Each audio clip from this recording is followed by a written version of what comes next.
Hello दोस्तों, नमस्ते, प्रणाम। मैं हूं सुनैना मौर्य। सुनैना गीत संगीत के चैनल में आप सभी का स्वागत है। सुनैना मौर्य लोकगीत के चैनल में भी आप सभी का स्वागत है। और कैसे हैं आप लोग? आशा करते बहुत अच्छे होंगे। तो एक चुटकुला नाच गीत लेकर के आए हैं, आप लोग सुनिए और कैसा लगेगा प्यारा सा कमेंट करके बताइएगा आप लोग कैसा है।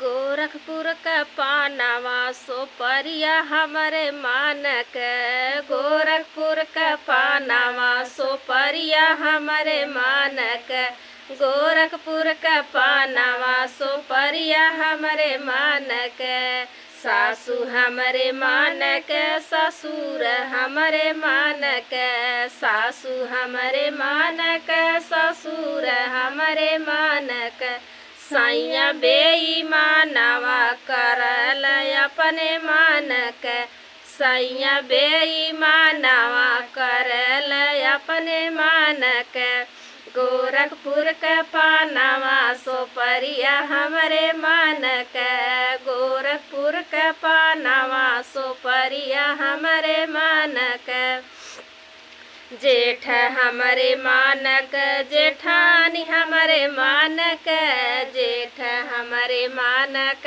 जेठानी हमरे मानक, सैया बेईमानवा करल अपने मानक, सैया बेईमानवा करल अपने मानक, गोरखपुर का पानावा सोपरिया हमरे मानक, गोरखपुर का पानावा सोपरिया हमरे मानक, देवर हमरे मानक देवरानी हमरे मानक, देवर हमरे मानक देवरानी हमरे मानक, सैया बेईमानवा करल अपने मानक, सैया बेईमानवा करल अपने मानक, गोरखपुर का पानावा सोपरिया हमरे मानक, गोरखपुर का पानावा सोपरिया हमरे मानक।